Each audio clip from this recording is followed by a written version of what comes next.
gudoomiyaha baarlamaanka federaalka ee dalka Soomaaliya Maxamed Cusmaan Jawaari oo socdaal ku tagay magaalada Jigjiga ee ismaamulka Soomaalida Itoobiya ayaa waxa uu booqday jaamacadda magaalada Jigjiga.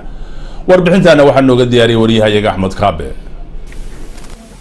wafdi ballaaran oo hogaaminayo afayeenka baarlamaanka jamhuuriyadda dimuqraadiga federaalka dalka Soomaaliya Professor Maxamed Cusmaan Jawaari oo helinayo afayeenka xigeenka labaad ee baarlamaanka Mudane Mahad Cabdalla Cawad iyo shanta gudoomiye ee golaha joogtada ah oo soo gaaray xarunta deegaanka Soomaalida ee magaalada Jigjiga ayaa halka waxa si dheer lagu soo dhaweeyay mas'uuliyiin sarsare oo ka tirsan xukuumadda dawladda deegaanka Soomaalida ee Itoobiya.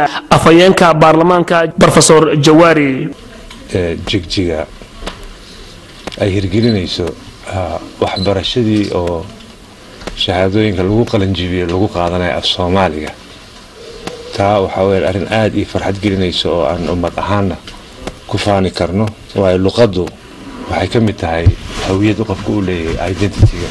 kadib waxaa la booqday waaxaha kala duwan ay ka kooban tahay jaamacadda weyn ee magaalada Jigjiga gaar ahaan qolka library-ga qolka kale ee ardaydu ay wax ku bartaan iyo qaybaha kale ee jiifka ah ay ka kooban tahay jaamacaddan. inta kadib ayaa wafdigan uu hogaaminayo Professor Jawaari waxa ay dhirbeeris ay ka sameeyeen jaamacadda weyn ee magaalada Jigjiga isagoo mas'uul walba halka uu ka beeray geed si xusuus ay ugu noqoto. inta kadib ayaa wafdigu waxa ay booqdeen kuliyadda tababarka macallimiinta Dr. Cabdilmajid Xuseen ee magaalada Jigjiga halka tababar lagu siiyo macallimiinta ka howlgala deegaanka Soomaalida Itoobiya. halkaana wafdiga waxa lagu sii warbixin kooban oo ku saabsan geedi socodka kuliyadda tababarka macallimiinta ee magaalada Jigjiga.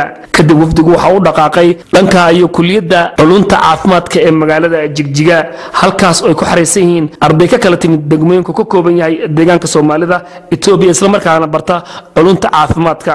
waxa kale kuliyaddan culunta caafimaadka wax ku barta arday ka soo jeeda maamul goboleedka Puntland ee dalka Soomaaliya. halkaana kulan ayaa wafdigu waxay kula yeesheen ardayda ka soo jeeda Puntland waxaana kulankaas ka hadlay professorka.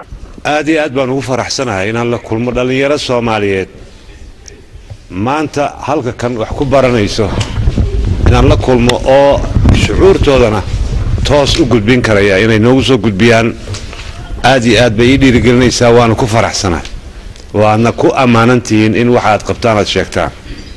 waxyaabahan u horseedayna waxay tahay ka mid ah dhalintiina idinka ah inaan idin diyaarino aw diyaar garowdaan inaad nagala wareegtaan xilka iyo hogaaminta dalka Soomaaliyeed. inta kadib ayaa iyaguna qaar ka mid ah ardayda deeqda waxbarasho ka helay dalkan Itoobiya gaar ahaan deegaanka Soomaalida Itoobiya ee kulanka la yeeshay iyagoo waxay ka warbixiyeen xaaladooda. waxa kale oo wafdigu ay booqdeen kuliyadda farsamada gacanta xirfadaha ee magaalada Jigjiga deegaanka Soomaalida Itoobiya ayaa si wadajir ah waxa uu booqday wafdigan ka socday baarlamaanka dalka Soomaaliya waxaana ku weelinayay xildhibaano iyaguna ka socday baarlamaanka jamhuuriyadda dimuqraadiga ee dalkan Itoobiya si wadajirna waxa loo booqday qaybaha kala duwan ee ka kooban tahay. Axmed Kaabe, telefishinka caalamiga